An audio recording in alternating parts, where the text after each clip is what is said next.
profesoras de escuela dominical y también Moisés, para que les des guía y entendimiento para transmitir lo que tienes preparado para nosotros. En nombre del Señor Jesús. Amén. No os asustéis que no voy a hablar de dinero esta vez, ¿eh? Joel va a poner una música. A ver quién se acuerda de esta melodía, que era de una serie, de aquellos que han nacido antes del 80.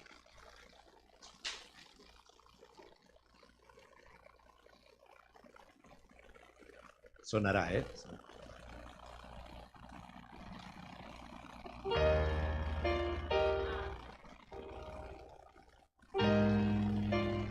¿Os va sonando?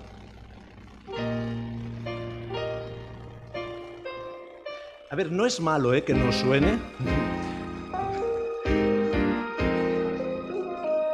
Levantar la mano quien os suena la canción. Qué buena noticia que le suena muy poco. Eso quiere decir que la iglesia es joven, ¿eh? ¿Alguien se acuerda del título? Canción triste de Hill Street. Canción o Hill Street Blues. Bueno, es que de lo que vamos a hablar esta mañana tiene algo que ver, aunque sea solamente con el título, no con el contenido de la serie, que era policíaca, creo que estaba grabada en Los Ángeles, ¿no? Pero hoy va de música, ¿no? Y el salmo que nos toca hoy tiene alguna cosa que ver con una canción triste. Lo vamos a ver enseguida. Pero primero vamos a leer el Salmo 53 en la versión Reina Valera del 95. Al músico principal sobre Mahalat, másquil de David. Dice el necio en su corazón, no hay Dios. Se han corrompido e hicieron abominable maldad. No hay quien haga el bien. Dios, desde los cielos, miró sobre los hijos de los hombres para ver si había algún entendido que buscara a Dios. Cada uno se había vuelto atrás, todos se habían corrompido y no hay quien haga el bien ni aun uno. ¿No tienen conocimiento todos los que hacen lo malo, que devoran a mi pueblo como si comieran pan y a Dios no invocan? Allí se sobresaltaron de pavor donde no había miedo, porque Dios esparció los huesos del que puso asedio contra ti. Los avergonzaste porque Dios los desechó. Ah, si saliera de Sión la salvación de Israel. Cuando Dios haga volver de la cautividad a su pueblo, se gozará Jacob, se alegrará Israel. Bien, seguimos con la serie de los 40 principales y el primer domingo, hace 3 domingos, Jonathan nos habló del Dios de la creación. Marcos nos habló el domingo pasado de la verdadera humanidad. Y algo ha pasado en ese ser humano que Dios creó para que pudiera disfrutar y gobernar toda la creación, para llegar al punto de este salmo, donde vemos que este ser humano no anda bien, pero nada bien. Y además lo vemos al final que ha caído en la cautividad. Y la clave la encontramos en el versículo 3, ¿no? Cada uno se ha vuelto atrás o se ha descarriado, en otra versión, ¿no? Y tiene mucho que ver con lo que Isaac nos ha dicho, ¿no? El pueblo se olvidó de Dios. Algo ha pasado en ese tiempo. Permitidme, no sé si funcionará. Perdón, sí, si lo pongo en marcha quizás sí. Permitidme que haya puesto el título de Fullness, de Blues de la necedad. Y luego voy a explicar un poco por qué. ¿Por qué es un blues y habla de la necedad? Me gustaría analizar el Salmo como si fuera una canción de las que cantamos cada domingo en el tiempo de alabanza. Casi todas las canciones, yo diría todas, tienen una intro o una introducción, que podría decir que es una parte musical al inicio de la pieza que nos da la pauta de la tonalidad y del ritmo de la canción, ¿no? Y eso nos facilita que empecemos la canción pues en su tonalidad y en el ritmo adecuado. Imaginaros que no tocáramos ninguna nota y empezáramos a cantar todos una canción sin haberos dado la tonalidad y el ritmo. Seguramente que sería... bueno, cada uno cantaríamos en una tonalidad posiblemente diferente. Algunos nos inventamos hasta las tonalidades, ¿no? Pero bueno, vamos a utilizar los títulos o los créditos de ese salmo como introducción, que nos ayudará un poquito a iniciar correctamente la canción.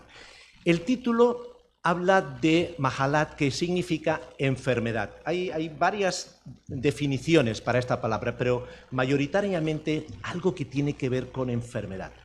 Pero también se ha sugerido que puede significar una tonada triste, de ahí el título de blues, ¿no?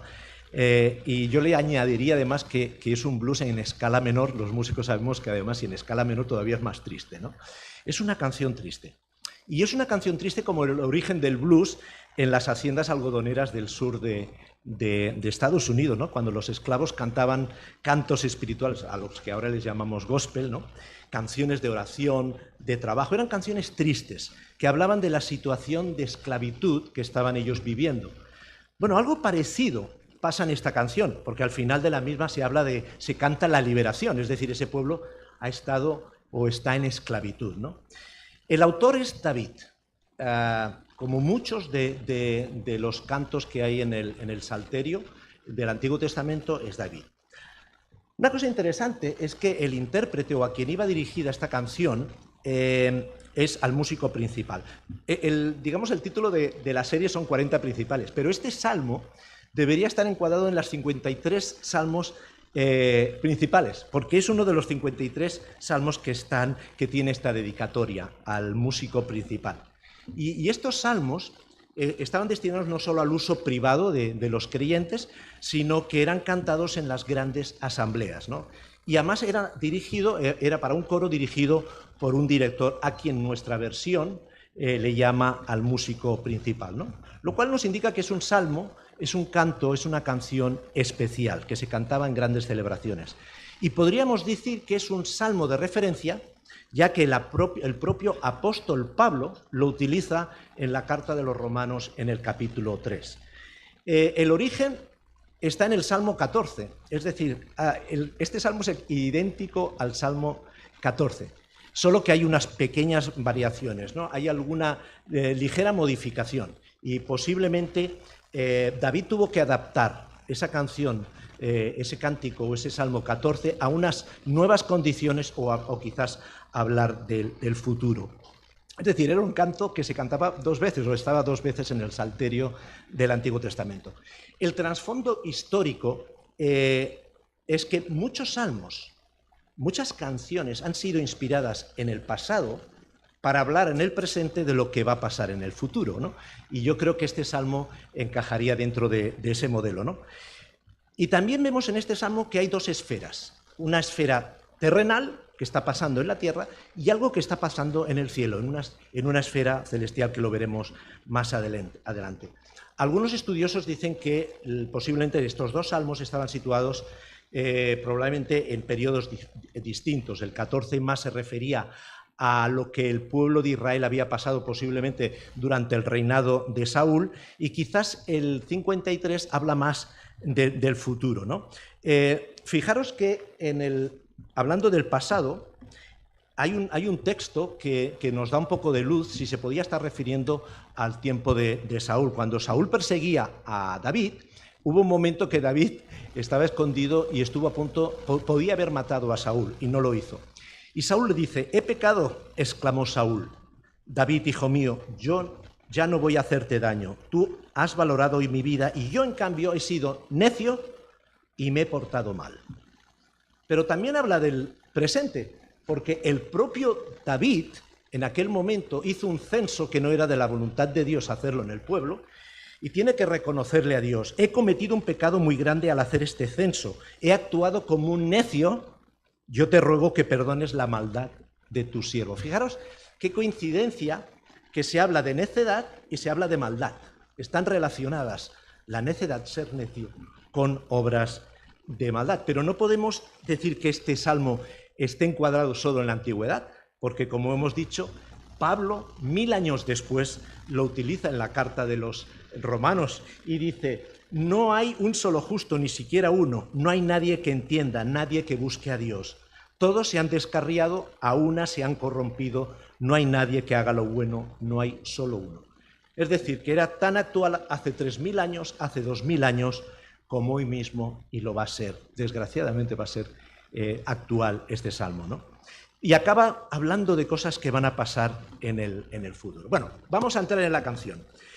todas las canciones, o casi todas, tienen estribillo, ¿no? Y el estribillo de una canción es el corazón de la canción, es la parte donde resume el mensaje del autor en la canción. Yo diría que el estribillo de este salmo, de esta canción, es el versículo 1, porque resume de forma clara lo que David quiere compartir, y algunas estrofas, luego lo veremos en la 3, la 4, la 5, o sea, versículos, refuerzan el estribillo. Dice el estribillo: dice el necio en su corazón, no hay Dios. Se han corrompido e hicieron abominable maldad. No hay quien haga el bien. Empezamos bien la canción. Yo creo que todos tenemos canciones favoritas de alabanza, me refiero, y que nos gustaría cantarlas una y otra vez. Si le preguntáramos a Evelio, a mi suegro, si no le importa que cantemos cada domingo, ¿cuál, Amparo? Somos el pueblo de Dios, seguro que no solo le gustaría, sino que además se emocionaría, como se emociona con esa canción. Seguro que cada uno de nosotros tenemos canciones favoritas, pero seguro que también tenemos algunas canciones que, bueno, no nos gustan tanto, ¿no? Y posiblemente este salmo es de las canciones que posiblemente no nos gustaría cantar. Ya empezando de que dice el necio en su corazón, no hay Dios, y encima el título enfermedad, o en este caso canción triste, pues posiblemente decimos, bueno, esto no es para mí, ¿no? Prefiero cantar una canción más agradable. Pero me temo que es para nosotros y la debemos de digerir, ¿no? Este primer versículo, este estribillo, es el detalle del proceso de la necedad del ser humano. O dicho de otra manera, de la naturaleza de la humanidad, una vez que ésta se ha alejado del propósito original de Dios para el ser humano. O como decía Isaac, se ha olvidado de otras generaciones y de lo que Dios quería de ese pueblo. Y veremos cómo hay unos versículos que van a reforzar este estribillo. Bueno, ¿de quién habla? Podríamos pensar que podría hablar de una persona en concreto, de Saúl. No. Habla de la humanidad. Fijaros lo que dice su hijo Salomón. El temor del Señor es el principio de la sabiduría. Los necios desprecian la sabiduría y la instrucción. Bueno, una definición podría ser: quienes por definición son aquellos que se aferran a ideas o posturas equivocadas, demostrando con ellos poca sabiduría. O aquellos que no temen, no honran al Señor, aquellos que no han recibido la sabiduría de lo alto. Bien, la palabra, lo que hay detrás de la palabra necio se refiere más a la moral que a la intelectualidad. De hecho, el hombre necio, bíblicamente hablando, no es quien tiene una discapacidad intelectual o no tiene preparación académica. El necio, bíblicamente hablando, puede ser una persona muy inteligente y muy bien preparada académicamente, pero que desafortunadamente ha decidido voluntariamente ignorar la existencia de Dios. Como ejemplos tenemos el astronauta, seguramente no sonará porque estamos hablando del año 61, el astronauta Germán Titov. Germán Titov fue el primer astronauta que permaneció más de 24 horas en el espacio. Estamos hablando del año 61. Hizo la siguiente declaración después de ese histórico viaje al espacio, cuando solo tenía 26 años, en la prensa en aquel momento. Algunos dicen que existe un Dios allá, pero durante mi viaje alrededor de la Tierra, a lo largo de todo el día, le estuve buscando y no le vi. No vi a Dios ni a los ángeles. El cohete fue hecho por nuestra gente. Yo no creo en Dios. Yo creo en el hombre, en su fortaleza, en sus posibilidades, en su razón. Así nos va. Bueno, estas palabras no fueron pronunciadas por algún ignorante. Fueron pronunciadas por alguien que llegó a la cúspide en muchos sentidos, en lo científico, en lo tecnológico, en lo cultural y en lo físico. De hecho, recibió muchos honores, entre ellos el héroe de la Unión Soviética y la medalla de la Orden de Lenin, ¿no? Los más altos galardones soviéticos, ¿no? Desde el punto de vista de Dios, el astronauta que hizo la declaración que mencionamos anteriormente es un necio. Hoy voy a explicar otra historia. Algunas de vosotros la habéis oído, pero creo que es interesante volver a recordarla y va a tener que ver con el último versículo. Creo que esa es una historia que nos puede motivar a cada uno de nosotros. De lo que habla David en este salmo es de una realidad que viven muchas personas que no creen en Dios, que no tienen una relación directa e íntima con Jesús, es decir, con aquellos que aún viven alejados de Dios. Aunque no podemos descartar también que puede hablar de aquellos que nos denominamos creyentes, como veremos a continuación. ¿Dónde lo dice? En su corazón. Bueno, en el caso del astronauta no, él lo dijo en público, pero el necio dice en su corazón no hay Dios. Esto significa que el necio no necesariamente anda diciendo a todo el mundo que no hay Dios. Más bien es alguien que tiene una creencia muy íntima guardada en su forma de pensar y actúa según esa forma de pensar. A esto es lo que se le llama el ateísmo práctico. Los ateos prácticos son sencillamente gente sin Dios, gente que en la vida práctica no reconocen a Dios y que viven como si no hubiera Dios. Pero también nos recuerda que es posible que uno diga en su mente que hay un Dios y sin embargo negarlo en su corazón. Uno puede creer en Dios, en teoría, pero ser un ateo práctico en la forma en que vive. ¿Y qué dice? Bueno, en este sentido dice, no hay Dios. En este sentido podríamos decir que el ser ateo es una consecuencia de ser necio y no al revés. Aquí vemos la primera consecuencia de ser necio, negar a Dios y vivir como si Dios no existiera. Ojo que se puede negar la existencia de Dios siendo creyente. Podemos negar la existencia de Dios con un testimonio pésimo o tomando decisiones que denoten que no somos cristianos. Fijaros este versículo, es muy fuerte, que Pablo le dice a Timoteo. El que no provee para los suyos y sobre todo para los de su propia casa, ha negado la fe y es peor que un incrédulo. Supongamos que alguno de nosotros, por egoísmo, envidia, codicia u otro pecado de índole económico, hipoteca un bien de la familia para adquirir algún bien o servicio y no puede pagar esa deuda. Y la familia paga las consecuencias de su necedad. La palabra lo dice muy claro. Está negando la fe. Está negando a su Señor. Y es peor que un incrédulo. Vamos, que es un necio y además ateo práctico. Pero puede ser un creyente que haya apostatado. Desgraciadamente, también tenemos algunos casos cercanos de creyentes que en un momento de su vida, seguramente por acontecimientos que han vivido, han llegado a negar la existencia de Dios. Pero negar la existencia de Dios en su corazón tiene consecuencias externas. Esto no quiere decir que todo ateo lleve una vida disoluta y que todo creyente en Dios lleve una buena vida. Sin embargo, existe una marcada diferencia en el comportamiento moral entre los que se toman a Dios en serio y los que no. Y lo que sigue es consecuencia de no tomarse a Dios en serio. Vamos a seguir con la segunda parte del estribillo. Se han corrompido. Bien, la corrupción entra en escena, no podría faltar. La consecuencia directa de negar a Dios en tu vida o de la necedad en nuestras vidas es que nos corrompemos. Es un proceso interno en la persona o que empieza en nuestro corazón y que inicialmente afecta al individuo a nivel interior, aunque más adelante veremos que tiene consecuencias en las personas que nos rodean. La estrofa 3, o el versículo 3, todavía nos da algún detalle. Cada uno se había vuelto atrás, todos se han corrompido. La idea apunta a un proceso en el cual una cosa se ha dañado y está a punto de destruirse por completo, ¿no? O de perder su sentido de ser. La palabra corrupción o corrompido se puede traducir como leche que se ha vuelto agria. Adam Clarke lo traduce de la siguiente manera. Se han vuelto rancios, han fermentado como la leche que se vuelve agria, sin valor.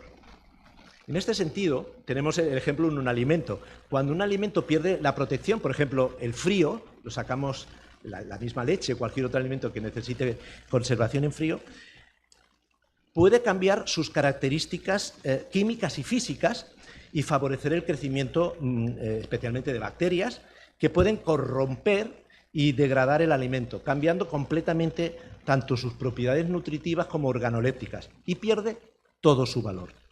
Así pasa con una persona que no está al amparo de Dios.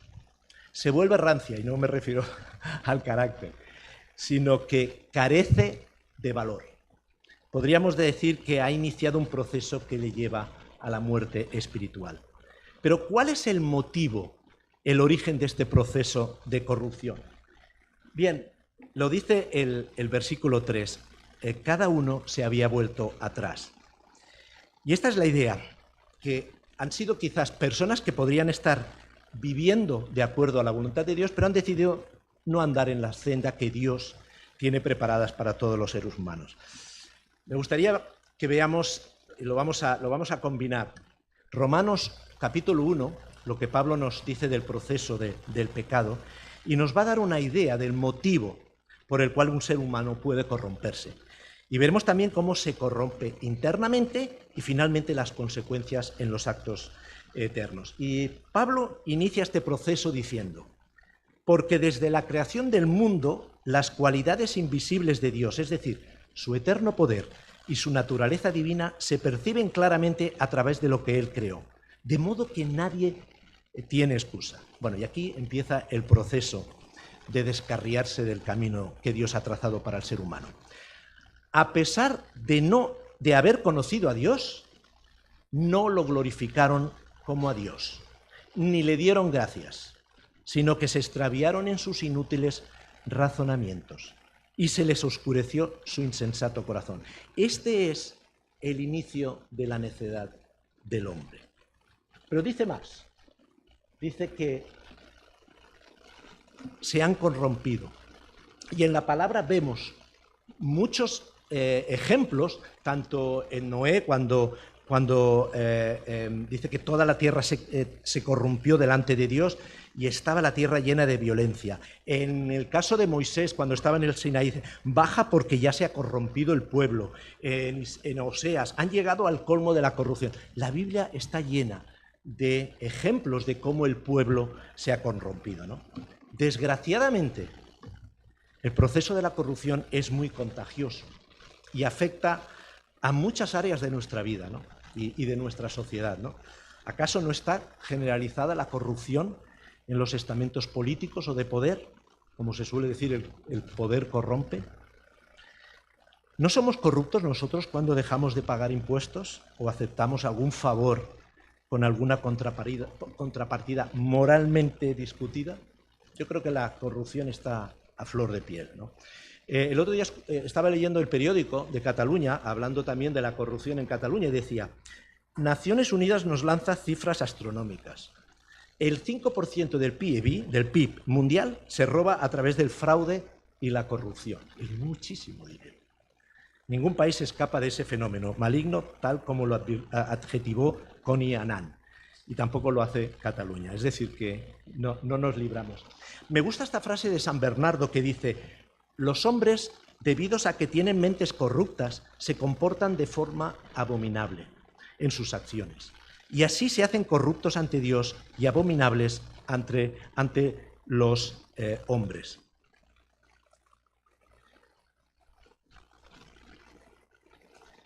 Vamos a ver la siguiente parte de que se habían corrompido. Dice San Bernardo que las mentes corruptas del ser humano pueden llegar a comportarse de forma abominable ante Dios. Vamos a seguir el proceso de Pablo en cómo nos podemos corromper o cómo se puede corromper el hombre cuando deja a Dios. Aunque afirmaban ser sabios, se volvieron necios y cambiaron la gloria de Dios inmortal por imágenes que eran réplicas del hombre mortal, de las aves, de los cuadrúpedos y de los reptiles. Por eso Dios los entregó a los malos deseos de sus corazones, que conducen a la impureza sexual. Aquí empezamos a ver cómo se va degradando el ser humano y llega a afectar incluso a su práctica sexual o incluso a su identidad sexual. Es algo normal que viene de separarnos de Dios. De modo que degradaron sus cuerpos los unos con los otros, cambiaron la verdad de Dios por la mentira, adorando y sirviendo a los seres creados antes que al Creador, quien es bendito por siempre. Amén. Por tanto, Dios los entregó a pasiones vergonzosas En efecto, las mujeres cambiaron las relaciones naturales por las que van contra naturaleza. Asimismo, los hombres dejaron las relaciones naturales con la mujer y se encendieron en pasiones lujuriosas los unos con los otros. Hombres con hombres cometieron actos indecentes y en sí mismo recibieron el castigo que merecía su perversión. Bueno, llevamos varios días, sobre todo las últimas 2 semanas, ¿no?, que los medios de comunicación nos hablan sobre todo del Día del Orgullo Gay, de la ley trans. Tengo malas noticias para vosotros. Ser heterosexual y además tener y ser fiel a una sola pareja no está de moda hoy día. Lo cool es poder hacer lo que quieras con quien quieras, sea de tu mismo sexo o no, porque es un signo de modernidad, de libertad personal. Ahora, frente a esta realidad que la tenemos a nuestro alrededor, permitidme decir que ni orgullo por una parte, ni odio por otra. La actitud que deberíamos de tener como cristianos frente a esta realidad es la misma que tuvo Jesús con los pecadores de su época. Acordaros de ese encuentro de Jesús con la mujer que la sorprendieron en adulterio. Los religiosos de aquella época querían utilizar la ley mosaica para apedrearla. ¿Y qué le dice Jesús? Aquel que de vosotros esté libre de pecado, que tire la primera piedra. Y a la mujer le dijo: ¿dónde están los que quieren condenarte? ¿Ya nadie te condena? Y fijaros lo que le dice: tampoco yo te condeno. Ahora vete y no vuelvas a pecar. Jesús no aprueba el pecado, pero tiene comprensión, tiene compasión y misericordia con ella y le dice que no vuelva a pecar. Debemos de ser comprensivos porque eso es parte del proceso de la necedad, del pecado, de separarse de Dios en una persona. Debemos de ser compasivos y misericordiosos porque estas personas necesitan amor y no justicia por nuestra parte. Pero sobre todo, debemos de compartir el Evangelio, que es lo único que puede transformar sus vidas. Quizás estás viviendo un proceso similar en tu vida, en tu interior. Lo que necesitas es a Jesús, que te dará a tu vida el sentido más auténtico, la sexualidad más auténtica relacionada con el amor y una identidad para que la disfrutes plenamente de la vida. Bien, seguimos con el estribillo. La corrupción interna al final tiene una consecuencia en hechos externos e hicieron abominable maldad. Una cosa es consecuencia de la otra. La mentalidad corrupta muy pronto conduce a lo que la Biblia llama abominable maldad y que ya no solo afecta al individuo, sino que afecta a los demás. Como dice Pablo a Tito, profesan conocer a Dios, pero con los hechos lo niegan, siendo abominables y rebeldes, reprobados en cuanto a toda obra. Volvamos al proceso de la necedad que Pablo describe en Romanos. Después de la degradación, de la corrupción interna de la persona, vamos a ver cómo esto se traduce en acciones externas. Además, como estimaron que no valía la pena tomar en cuenta el conocimiento de Dios, Él a su vez los entregó a la depravación mental para que hicieran lo que no debían hacer. Se han llenado de toda clase de maldad, perversidad, avaricia y depravación. Están llenos de envidia, homicidios, disensiones, engaño y malicia.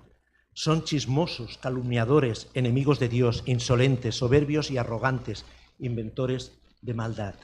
Se rebelan contra sus padres, son insensatos, desleales, insensibles, despiadados.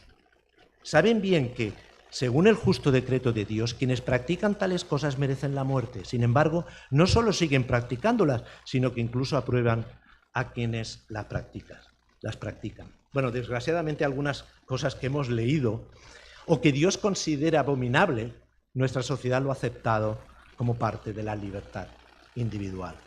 Solo tenemos que leer la prensa, escuchar la radio, ver la televisión para darnos cuenta cómo la sociedad ha adaptado y aceptado como normas sociales actos que son abominables para Dios. Esto que acabamos de leer es el proceso del pecado en nuestra vida. Y si nos apartamos de Dios, o como dice el texto, no haber conocido a Dios y no glorificarlo como tal, nos conduce a esto. Ahora, no queda aquí la cosa. David nos habla de algunas consecuencias que tiene y lo comenta en la estrofa o en el versículo 4, que nos da más más datos sobre estas obras abominables. Una de las consecuencias de la necedad del ser humano y como acciones abominables ha sido, es, y me temo que seguirá siendo la persecución de su pueblo, de su iglesia. Esto me llega a pensar lo que Manos Abiertas nos recuerda habitualmente de la persecución que la iglesia está sometida en este siglo XXI, ¿no? ¿Quiénes son aquellos que devoran al pueblo de Dios? Aquellos que jamás invocan a Dios y que, como hemos visto en Romanos, inician el proceso del pecado. Aquellos que no lo glorificaron. Pero ¿quién hay detrás de esas personas? Fijaros lo que dice 1 Pedro. Practicar el dominio propio, manteneos alerta. Vuestro enemigo, el diablo, ronda como león rugiente buscando a quien devorar. Resistidlo, manteniéndoos firmes en la fe, sabiendo que vuestros hermanos en todo el mundo están soportando la misma clase de sufrimiento. No debemos olvidar quién está detrás de esta situación. ¿A quién le interesa que el hombre sea necio? Al mismo Satanás. Y el versículo 5, o la estrofa número 5, nos habla de la protección, ¿no? Allí donde no hubo nada que temer, temieron grandemente. Se estaba refiriendo a los que atacaban al pueblo de Israel, en este caso al pueblo de Dios. Porque Dios esparció los huesos de los blasfemos, los avergonzasteis porque Dios los rechazó. Bueno, es posible que David, cuando compuso estas dos canciones, pudiera basarse en algunas de las batallas que hubieron, que eran muy pocos, el ejército de Israel que tenía que defender una tierra, pero que Dios, a través de siervos que oraron, creó una confusión en el ejército enemigo que hizo que entre ellos se mataran, ¿no? No había nada que temer, ¿no? Porque eran muy pocos, pero Dios hizo que de alguna manera no los atacaron o que perecieron antes. Y ahí vemos cómo Dios obra. A veces encuentra faltar, tenemos muchas historias de cómo se devoran a nuestro pueblo, ¿no? Cómo se ataca. Pero yo creo que no tenemos las historias de cómo Dios ha protegido a ese pueblo durante mucho tiempo. Muchas veces porque no somos conscientes de cómo Dios está protegiendo a la iglesia de hoy día. Y acaba la estrofa diciendo: no hay quien haga el bien. Bueno, este proceso lleva a que no hay nadie que haga el bien. Siempre desde el punto de vista de Dios y no según nuestros patrones de comportamiento. No quiere decir que no hay un ser humano bueno en este mundo, sino que el hombre caído está tan caído que el bien que hace puede estar teñido de maldad. A veces viendo a nuestros niños, a nuestros nietos, algunas veces vemos que tienen actitudes de maldad. No lo hacen a propósito, pero sí que dices, fíjate la maldad como ya en niños está presente, ¿no? Romanos nos dice, fijaros que David también Pablo lo utiliza en la era moderna. ¿Qué pues? ¿Somos nosotros mejores que ellos? Y se está refiriendo a judíos y gentiles. En ninguna manera, pues ya hemos acusado a judíos y a gentiles que todos están bajo pecado. Como está escrito, no hay justo ni aún uno. Siento, hermanos, que no estamos ausentes de esta declaración. Que si Dios nos tuviera que probar o aprobar por nuestra justicia e integridad, me temo que no nos encontraría justos. Bueno, ya estamos acabando. Muchas de las canciones hay un puente. Y el puente cambia un poquito la melodía y pone énfasis en algo que quiere destacar el autor. Y muchas veces acaba con una parte final algo diferente. Y esto es lo que vemos aquí. Aquí nos encontramos ya no en la esfera terrenal, sino que vemos que empieza a actuar Dios. Y lo vemos en el versículo 2, cuando dice: Dios desde los cielos miró sobre los hijos de los hombres para ver si había algún entendido que buscara a Dios. Pablo lo dice de otra manera: no hay nadie que entienda, nadie que busque a Dios, refiriéndose a este mismo salmo. Hasta ahora hemos hablado del ser humano, mejor dicho, de las consecuencias de estar separado de Dios en una esfera terrenal, y hemos visto que la consecuencia de la necedad es vivir como si Dios no existiera. Y eso tiene consecuencias. Y ahora lo que vemos es a Dios entrando en acción en su esfera celestial. Y lo ha hecho como lo ha hecho siempre, desde su observatorio. Ahora es Dios mirando la condición espiritual de la humanidad. Lo que ve Dios desde los cielos es que no solo el necio, sino que no hubo ni tan solo una persona que buscara a Dios. Todos se habían desviado y alejado del Señor, todos se habían olvidado. No había personas que tuvieran discernimiento espiritual y reconocieran que era tiempo para buscar al Señor. Ellos andaban tras la vanidad, el hedonismo, placeres temporales, tras las cosas materiales que los alejaba cada vez más de su presencia. Ahí es cuando el título de tonalidad triste o blues toma su protagonismo, ¿no? Si bien el hombre puede olvidarse de Dios, Dios nunca se olvida del hombre. Y aquí no vemos a un Dios justiciero que quiere fulminar al ser humano por ser necio, sino que gracias a su misericordia y amor hacia nosotros, busca y buscará a personas como tú y yo que queramos acercarnos a Él. Uno puede ser religioso y realizar rituales, pero no buscar a Dios en absoluto. Los hombres a menudo buscan un ídolo de su propia creación, a veces el dinero, a veces los placeres, pero no al Dios verdadero, que vive y reina en el cielo. Hoy, 17 de julio, podríamos pensar que eso se refería a tiempos pasados, pero Dios sigue buscando a personas que lo busquen. No sé cuántos hay aquí, o que nos están escuchando o nos están viendo por YouTube. Esta es una situación desesperada. En este estado de necedad, el hombre está imposibilitado de buscar a Dios, mejor dicho, de encontrarse con Él. Ningún ser humano busca a Dios porque no puede, está totalmente depravado. La única salida de este estado de desesperación es que Dios busque al hombre, y eso es lo que hace Dios por medio de su palabra y el Espíritu Santo. El hombre necesita que Dios dé el primer paso. Cuando leemos el periódico, escuchamos la radio, vemos la televisión, las redes sociales, nos podemos dar cuenta de la necedad que hay en el mundo, de las situaciones que estamos viviendo, en las que estamos siendo enfrentados: corrupción, discriminación, injusticia social, intereses políticos, antivalores que son parte y muestra a la vez de una sociedad violenta, ciega, enferma y en su gran mayoría no presta atención a Dios y a su palabra. Si solamente utilizamos las últimas semanas, nos hemos encontrado con mucha violencia, masacres en colegios, asesinatos a más de 40 católicos nigerianos a la salida de la misa del domingo en Pentecostés, terrorismo durante el 4 de julio, asesinato del ex primer ministro de Japón, más casos de violencia doméstica. Y no digamos de lo que está ocurriendo en el este de Ucrania. Aún y así, Dios sigue buscando a personas que quieran seguirle, que quieran hacer su voluntad, que quieran ser sus hijos. Quiero preguntarte directamente a ti, no sé quién eres.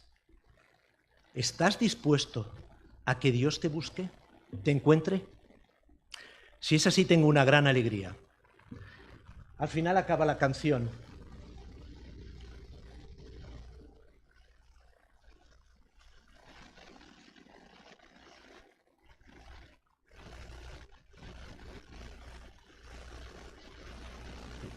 Acaba la canción con este versículo. Ah, si saliera de Sión la salvación de Israel.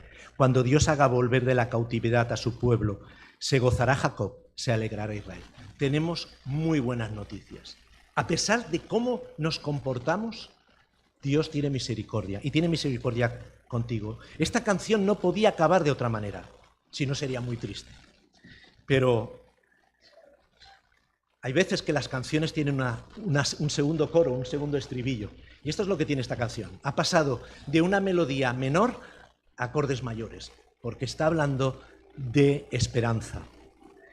La cautividad que habla aquí la está utilizando en términos generales, no solamente de adversidad del pueblo, de cautividad del pueblo, sino también de la cautividad de nuestras almas, de la cautividad de nuestros cuerpos, de la cautividad de nuestros sentidos, cuando no somos plenamente libres.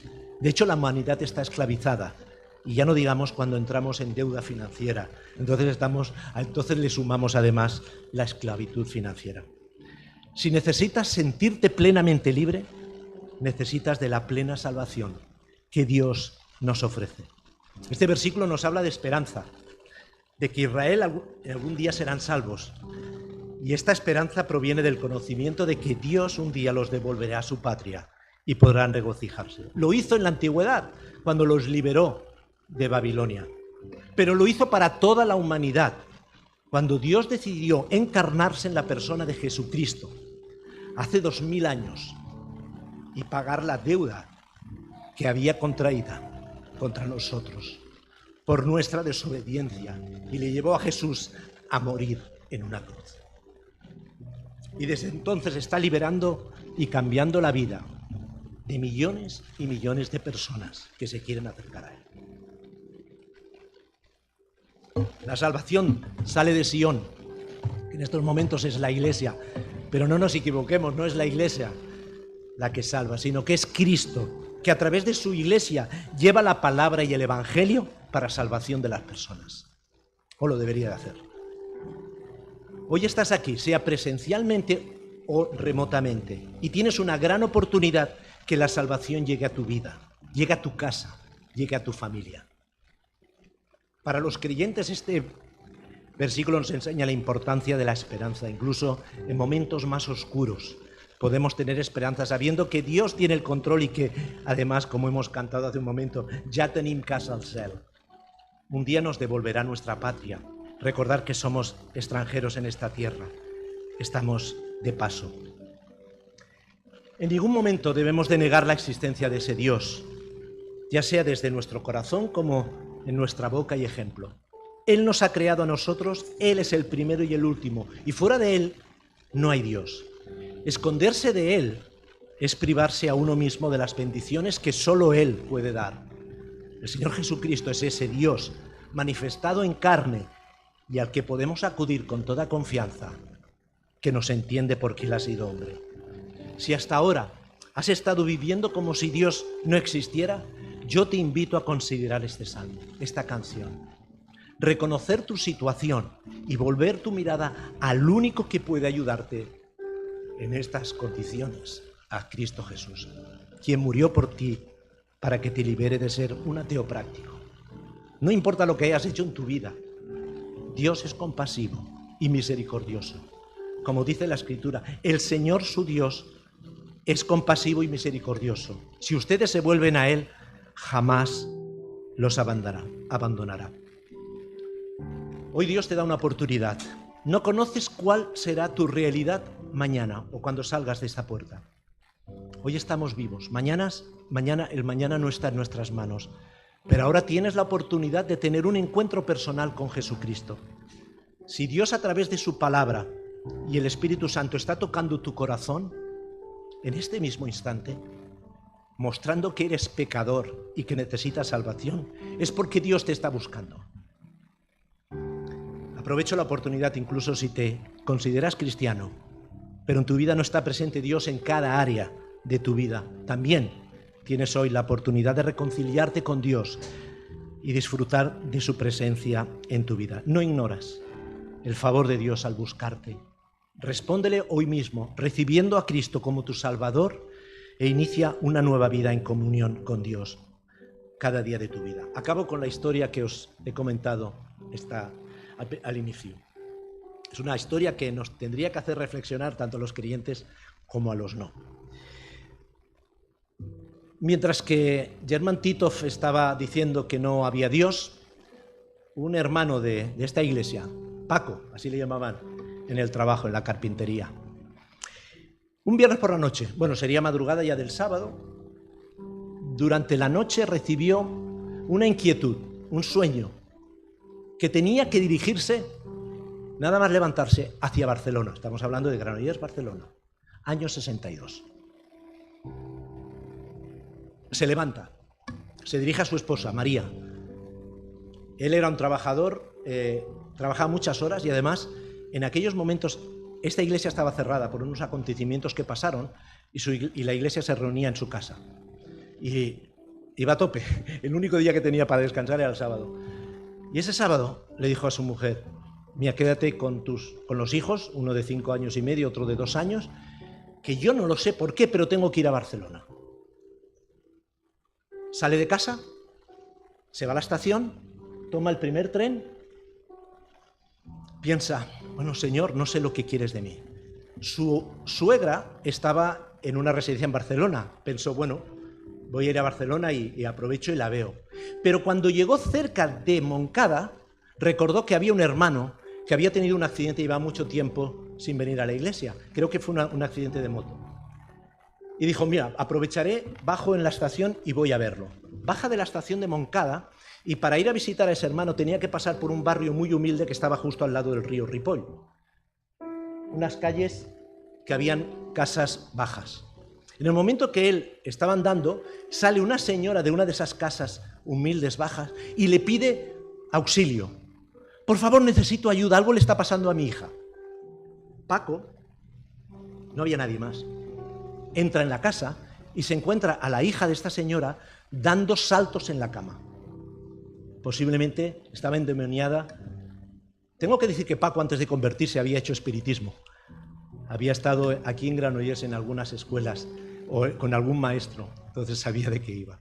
No sé lo que hizo Paco, entiendo que oró, le impuso las manos, no sé lo que hizo, pero lo que sí que le dijo a la madre es, no se preocupe señora, su hija estará bien. Yo ahora tengo que ir a ver a una persona enferma, pero luego regreso porque tengo que ir a la estación y yo encontraré a su hija sentada en la cama y seguramente habrá más gente. Se fue, visitó a ese hermano y cuando regresó por la misma calle, por el otro extremo, se encontró muchísima gente en la calle que le estaba haciendo un pasillo hacia esa casa. Y él entró en esa casa y se encontró a esa chica sentada en paz. Tuvo una gran oportunidad y la aprovechó para predicar el Evangelio a todo ese barrio porque había muchísima gente.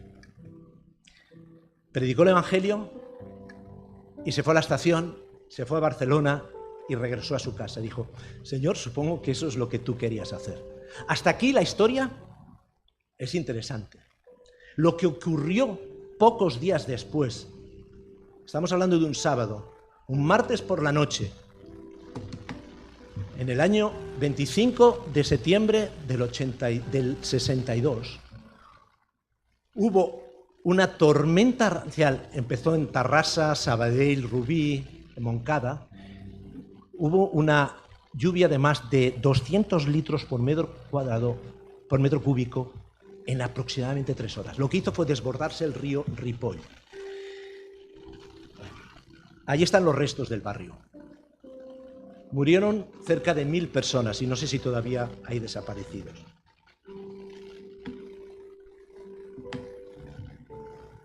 Hermanos, seamos sensibles a escuchar la voz de Dios para poder predicar el Evangelio a personas que se pueden perder.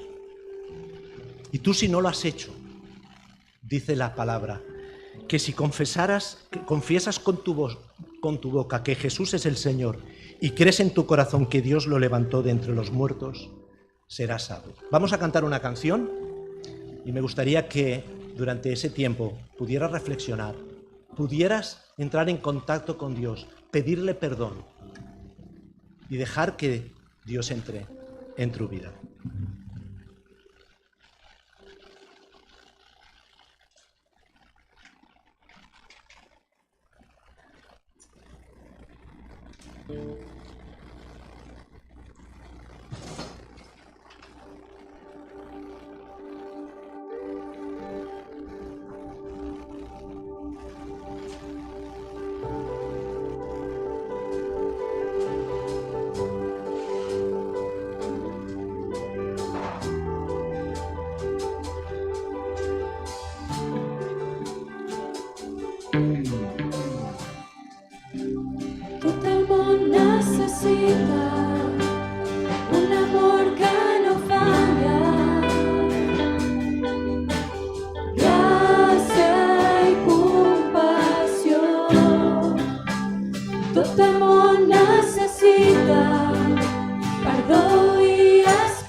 just, tal com vinc a acceptar. Fes que revisqui en tu. La meva vida et brindo, tot allò en el que creia. I a tu m'entrego, a tu m'entrego. Jesús, pots moure muntanyes, Déu té poder per salvar, només ell pot salvar. Per sempre va voler salvar-nos, Jesús l'amor conquerir, ell va ressuscitar.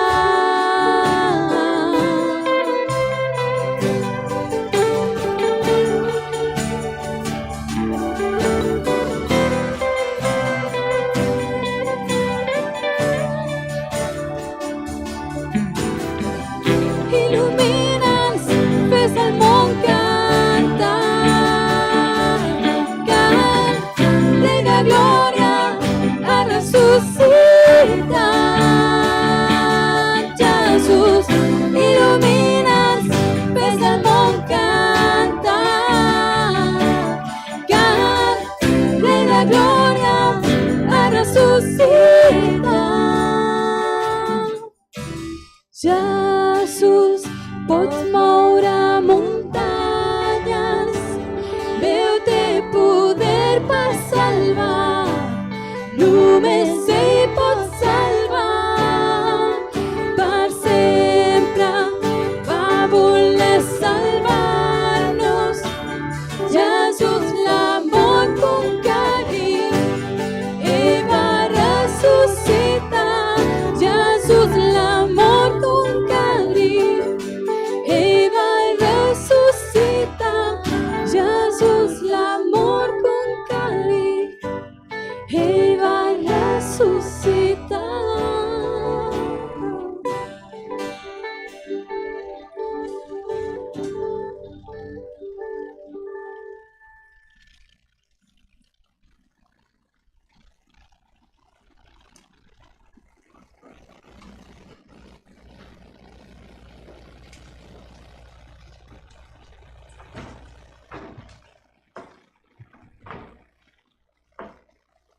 Bueno, hemos llegado al final de nuestra reunión y se han dicho muchas cosas. Y me gustaría dejaros un texto que resume un poco también y está dirigido a Tito, Tito 3. Dice: en otro tiempo también nosotros éramos necios y desobedientes. Todos éramos necios y desobedientes. Estábamos descarriados y éramos esclavos de todo género de pasiones y placeres. Vivíamos en la malicia y en la envidia. Éramos detestables y nos odiábamos unos a otros. Así era. Pero cuando se manifestaron la bondad y el amor de Dios nuestro Salvador, Él nos salvó. No por nuestras propias obras de justicia, sino por su misericordia. Nos salvó mediante el lavamiento de la regeneración y de la renovación por el Espíritu Santo, el cual fue derramado abundantemente sobre nosotros por medio de Jesucristo, nuestro Salvador. Así lo hizo para que, justificados por su gracia, llegáramos a ser herederos que abrigan la esperanza de recibir la vida eterna. Y no somos ni uno bueno, pero el Señor se entregó por nosotros, tal como éramos, tal como somos, y esa esperanza es la que nos abriga para seguir adelante, una casa al ser, un acompañamiento. Y lo que queremos es, pues, transmitir eso y que a lo mejor hoy es día de salvación.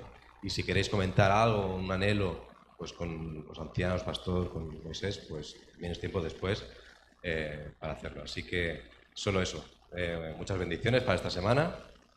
Que los que tenéis vacaciones las disfrutéis, los que todavía no, pues llegarán también. Y que vaya muy bien la semana. Así que... Ah, sí, no lo he dicho, pero Paco era mi abuelo y era su padre. O sea que es una historia que la hemos vivido de generación a generación y que ha sido de bendición para nosotros, para ver la fidelidad del Señor y la mano que tiene en todos nosotros. Que vaya muy bien.